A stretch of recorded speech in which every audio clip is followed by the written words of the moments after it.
Fala pessoal, e aí, tudo bem com vocês? Michel Sinclair falando aqui mais uma vez. Hoje vamos falar um pouquinho sobre ruído, o programa de monitoramento de ruído e como implementar um programa de monitoramento de ruído para evitar passivos trabalhistas. Se você não é inscrito no canal, eu te convido para escrever aí, tá? Escreve, esse conteúdo que eu estou entregando aqui é um conteúdo de valor para vocês aí. Um conteúdo riquíssimo, um conteúdo altamente técnico e que você vai encontrar apenas aqui na página NB. Então, como implementar um programa de monitoramento de ruído e evitar passivos trabalhistas? O que é um passivo trabalhista, Michel? Passivo trabalhista é uma notificação extrajudicial, é algo que possa comprometer a empresa, o passivo trabalhista. Então, o controle de ruído que nos casos, em 90% dos casos de problemas da empresa, é ruído, tá? Então, existem outros problemas aí, tá? Calor, vibração, risco, agentes biológicos, enfim, vários agentes aí, mas o grande problema hoje das empresas da indústria é ruído, tá? E é fundamental para garantir a saúde auditiva, tá? Para evitar perda auditiva por ruído induzido por ruído ocupacional, né? Alguns falam pair, alguns falam pairo, depende muito da nomenclatura que é falada aí, tá? A verdade é que existe a perca de audição por causa do ruído, tá? E a AGU, a Advocacia Geral da União, tá ajuizando causas aí em várias empresas do meu conhecimento aí que por causa disso, por causa da questão que não houve a proteção adequada do trabalhador, e aí o colaborador ele requer a aposentadoria especial, que é o direito dele, e como a empresa não recolheu, não faz o recolhimento, não faz a gestão, não tem uma gestão eficiente dos riscos ambientais, consequentemente, se o colaborador adoecer, o INSS entra com ação agressiva contra as empresas aí que está sendo ajuizada pela AGU. Então, resumindo, é isso aí. Se as empresas não levar a sério a questão dos riscos ocupacionais, principalmente desse governo, que é um governo assim, que tem um viés de arrecadação, um viés ideológico de, de pôr dinheiro no bolso, né? Então, a questão dos riscos ocupacionais aí passa a ser uma coisa bem insidiosa, uma coisa bem séria para as empresas, tá? A gente conversa com vários empresários aí, os empresários falam, porque eu vou esperar ver, eu vou esperar chegar mais. Então, assim, a Receita, ela, junto com esses outros órgãos aí, eles estão sendo treinados, sendo orientados dentro da legislação, é claro, né, dentro da legalidade, né, nós aqui das normas implementadoras, a gente trabalha dentro da risca, né? Dentro da legalidade. A gente não faz nada que envolva requisito legal. Se for algo legal, a gente desenvolve, né? Se for algo que não for legal, não tiver dentro da legalidade, infelizmente não pode atuar, tá? Então, isso é a grande carta na manga aí que o profissional de SST tem, tá? Então, essa apresentação aqui, ela vai abordar etapas essenciais para criar um programa eficiente, destacando práticas técnicas, aspectos legais e importante a conscientização dos trabalhadores para reduzir e proteger a empresa, tá? Então, quando a gente fala de proteger a empresa, a gente fala de proteger a empresa como um todo, né? Proteger os colaboradores, né? Proteger o bem-estar da organização, enfim, proteger, não só fornecer o EPI, né? O EPI é a última coisa que a empresa deve fornecer, né? Deve ter outros conjuntos, né? Para mostrar que ela está monitorando o ruído, ela tá desenvolvendo outros projetos. Então, esse é o manual aqui. Então, o ruído ocupacional e seus impactos, tá?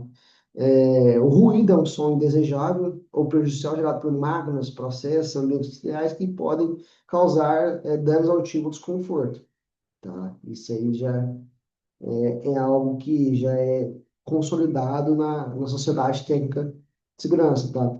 E a sua exposição prolongada pode levar a perda auditiva irreversível, tá? Infelizmente, se não houver uma gestão eficaz aí de uma gestão eficaz de SST dentro das empresas, infelizmente, ocorre perdas aos colaboradores inestimáveis, né? E além de gerar estresse, fadiga e redução da produtividade, tá? E a empresa hoje quer produtividade. A empresa hoje precisa de produtividade, certo? Com os custos operacionais aumentando aí, as empresas precisam aumentar a produtividade. Não existe outra forma de desenvolver um bom trabalho, se não for por produtividade. E aí, a produtividade, ela precisa de ser algo que precisa ser monitorado, precisa de um corpo técnico especialista para se aprofundar nisso. E, e com essa definição e com essas consequências de exposição à saúde, a gente, se não houver uma gestão eficaz sobre esses agentes ambientais, né, principalmente o ruído, e a gente tem implicações legais, tá? Então, as empresas elas são responsáveis por medir, controlar, registrar e prejuízo para evitar multas e ações judiciais trabalhistas, tá? A empresa ela tem por obrigação fazer isso, medir a exposição. NR1, falei isso, NR9, NR15, a gente vai falar aqui das normas que falam sobre isso, tá? Mas a empresa ela é obrigada a fazer esse registro, controlar os níveis de ruídos, e ter essa gestão. Se ela não tem o profissional, ela tem que contratar esse profissional. Ela tem que, né, fazer algo que, com que ela saia da casinha, né? Então, os impactos aí são irreversíveis, tanto para o colaborador, né? Imagina aí o colaborador ficar 30 anos exposto ao ruído e não poder ouvir o neto dele conversar com o neto dele. Então, ou conversar com a família no final de semana, numa reunião de família. Então, precisar de aparelho. Tá? Por causa desse aparelho aqui, por quê? Porque a empresa não tem uma gestão eficaz, a empresa pensou só em dinheiro, a empresa pensou só em recurso financeiro, não pensou não pensou no colaborador. Então, às vezes não é nem por culpa do empresário, é porque é o desconhecimento técnico, desconhecimento da lei. Então, é importante ter esse acompanhamento fundamentado aí. Então, as etapas para a implementação do programa de monitoramento de ruído, elas são básicas e eu vou apresentar aqui, tá? Mapeamento dos pontos críticos, tá? Esse é o que eu vejo aí mais relevante. A gente precisa mapear aí os pontos críticos, né? Máquinas, equipamentos, processo de trabalho, enfim, toda tudo que vai impactar no processo de trabalho aí, né? Identificar as áreas e equipamentos com maior emissão sonora é o passo inicial para direcionar as medições. Às vezes nem precisa de medições, pessoal. Às vezes nem precisa de medições. Às vezes um próprio arranjo físico no local, às vezes um rodízio, uma pausa, um enclausuramento da máquina, faz um projeto para enclausurar aquelas máquinas, enclausurar o ruído, direcionar o ruído, já resolve 70% a 80%, mas eu preciso mapear, primeiramente. Eu tenho que fazer uma identificação, fazer um mapeamento, né, conforme a norma fala. Né? Eu preciso identificar esses agentes ambientais, de onde que vem, tá? Depois disso eu faço um monitoramento contínuo, tá? Eu faço um monitoramento, às vezes eu não preciso contratar uma consultoria, às vezes eu loco um equipamento e faço esse acompanhamento. Faço eu loco um dosímetro, eu loco um decibelímetro, duas diárias por mês, monto um cronograma de 6 meses para eu fazer esse monitoramento, tá? ou contrata mesmo o consultor para ir lá e fazer as avaliações, para fazer um trabalho sério, um trabalho técnico estruturado. Não é ir lá fazer uma medição, virar as costas e no ano que vem querer fazer outra medição, e o outro ano fazer medição. Tá, tá perdendo dinheiro, tá rasgando dinheiro, tá perdendo tempo, né? Então, o primeiro passo é mapear e monitorar, né? Às vezes, se precisar realizar medições regulares, nós temos aqui os equipamentos calibrados para monitorar o nível de ruídos e garantir conformidade, tá? Às vezes as empresas entendem isso como custo, né? Mas na verdade isso aí, na verdade, não é custo, isso é investimento. Se você tiver o controle do ruído, você sabe qual caminho você seguir, qual estratégia você seguir. E aí, por exemplo, é, às vezes no enclausuramento de uma máquina, aí você deixa de pagar a aposentadoria especial, deixa de ter que recolher a atividade especial dentro da sua empresa. E aí você faz uma conta de 10 colaboradores expostos aí ao ruído, há 20 anos, quanto que você não vai recolher de aposentadoria especial? Quanto que você não vai pagar a mais para o governo? Financiar isso para o governo, para o colaborador aposentar, ao passo que você fazer um investimento na empresa, enclausurar a máquina, fazer a gestão, fica muito barato. Isso fica muito mais barato. Mas o empresário tem que querer, tem que ter uma cultura de segurança, tem que ter uma cultura. Se não tiver cultura o que muda a chave é a cabeça. Você fala assim, quero mudar, você consegue, né? Faz um cronogramazinho de 1, 2 anos, rapidinho resolve isso. Vira a página, né, e procura outras demandas, né? Mas se a empresa não quiser cultura, não tiver cultura, fica complicado de trabalhar. Mas, enfim, e aí a gente não está aqui para julgar isso, tá? A gente está aqui para falar do programa, que depois de monitorar, a gente faz análise dos resultados, implementar dados para identificar riscos e necessidades corretivas. Aí a gente faz, ó, deu acima, deu 89, mas a qual ponto que deu 89? Qual máquina que deu 89? Qual local que deu? É uma caldeira? É uma serra circular? O que que é? Aí a gente interpreta esses dados. Interpreta, opa, deu acima aqui, mas quanto que deu acima? O que que dá para fazer? Né? E interpreta e aí a gente sabe qual caminho seguir. E por último, aí, relatório de registro, manter essa documentação adequada para comprovar o cumprimento legal e orientação de intervenções futuras. Tá? Então, você tem que ter, no mínimo, aí, por 20 anos, o registro dessa documentação. Tá? Você tem que... Então, essas são as etapas de implementação do programa de ruído. Tá? Você mapeia, monitora, faz a análise e registra. Tá? Então, basicamente é isso. E aí o céu é o limite, né? Se a empresa quiser, aí tem outras coisas que podem ser feitas. Então, as medidas de proteção contra o destino, o controle técnico, né? Manutenção preventiva de máquina, isolamento acústico, foi igual eu falei, já falei, uso de barreiras de enclausuramento, né? Que é o que a gente orienta. A gente não orienta em proteção individual. Que, em último caso, né? Proteção de controle auditivo. Porque ou você fornecer IPI ou lhe pagar insalubridade, para o governo você está testando a sua incompetência. Tá? Existem outras formas aí, dentro do controle técnico, fazer pausas, fazer rodízio. Então, acredito que essas medidas de controle, de proteção auditiva aí, focando em controle técnico, aí, eu acredito que fica mais barato do que fornecer EPI, do que pagar aposentadoria especial, né? Além de proteção individual, treinamento para uso adequado e rotação de tarefas para reduzir exposição, tá?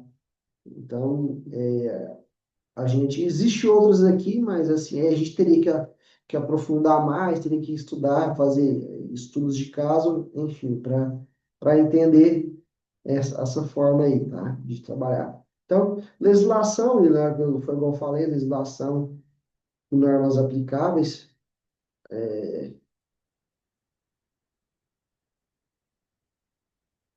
Deixa eu só.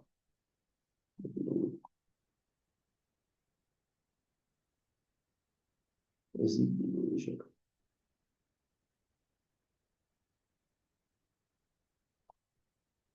aqui.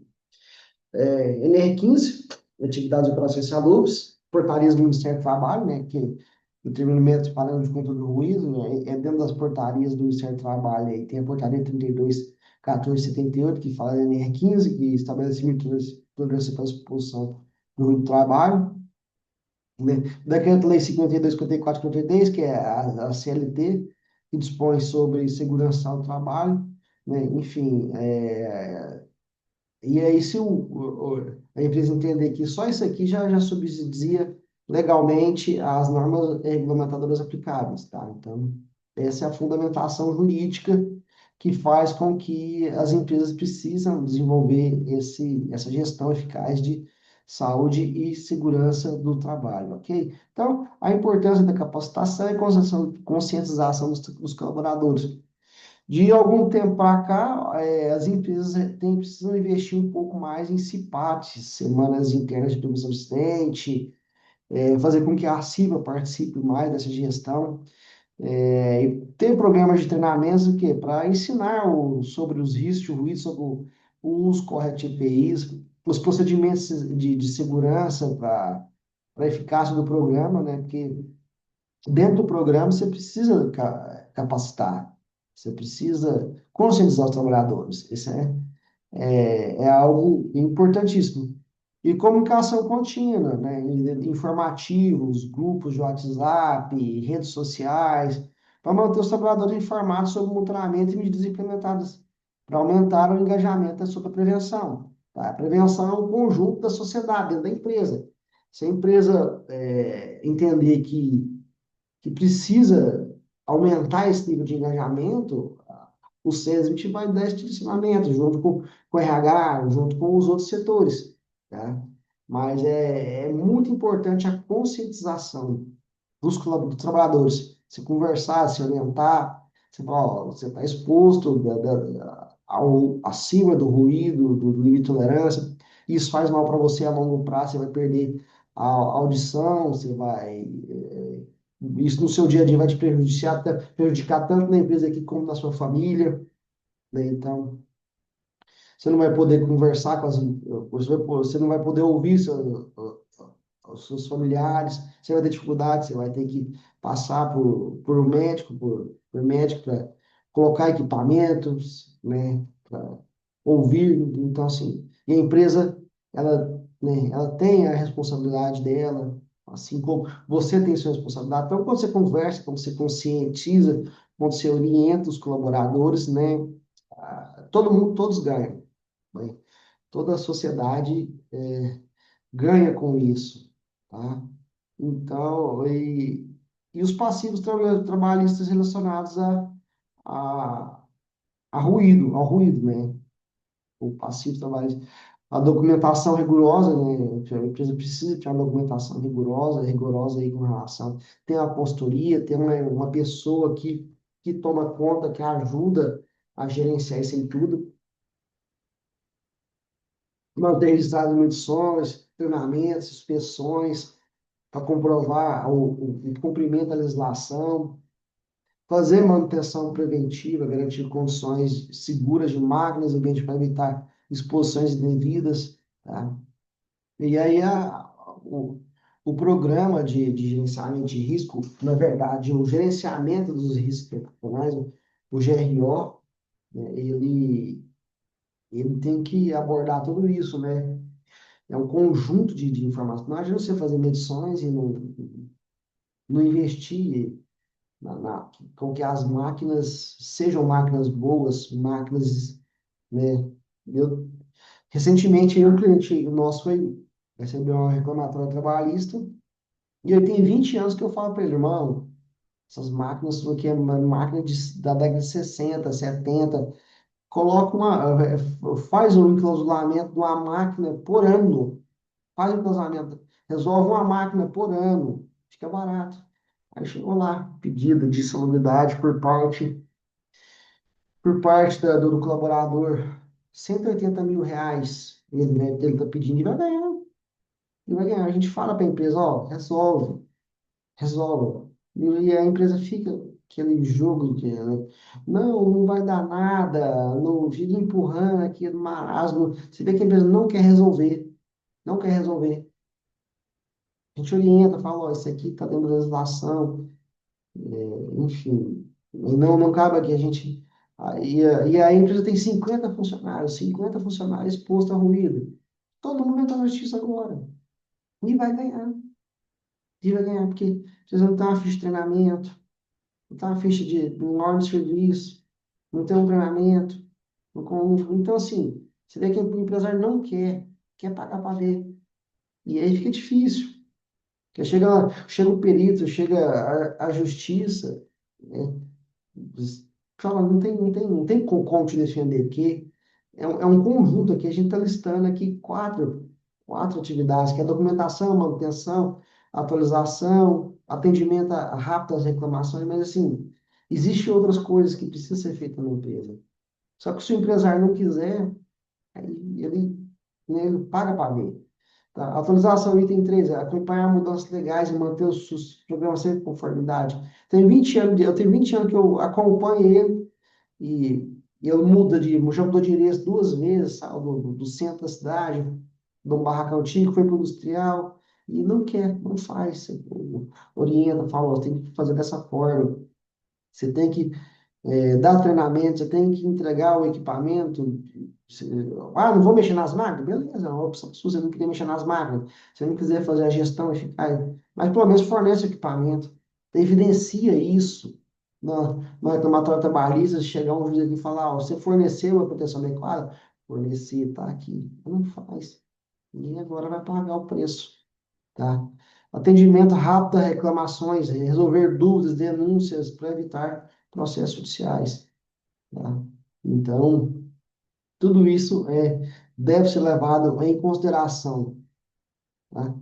E o resumo para os próximos passos, a gente deixa um resuminho aqui, é o diagnóstico inicial, tá? Avaliar os níveis de ruídos atuais e riscos existentes, o planejamento, definir o planejamento, desculpa, definir estratégia para realizar monitoramento regular, implementar medidas, executar controles técnicos e treinamentos, e acompanhamento contínuo, revisar resultados, atualizar procedimentos. Às vezes chega uma máquina nova, né? Às vezes muda um layout de trabalho. Tudo isso a gente tem que acompanhar para evitar, tá? Isso aqui é um resumo, tá? Então, passos que protegem a empresa, os colaboradores, minimiza riscos legais, reforça o comando com a segurança dentro. Se o colaborador ele vê que a empresa quer investir, que a empresa está investindo nele, não fica satisfeito, se sente protegido, se sente abraçado, agasalhado. Mas, né, se não fizer o mínimo do mínimo, né, fica complicado para todo mundo, pessoal, tá? Então, é isso que eu queria passar para vocês. Compartilhe esse conteúdo riquíssimo que a gente quis compartilhar com vocês aqui, tá? Um conteúdo que vale a pena para você que é da área de GSST, para você que é profissional de SESM, de CIPA. Beleza, pessoal? Forte abraço para vocês e vamos juntos.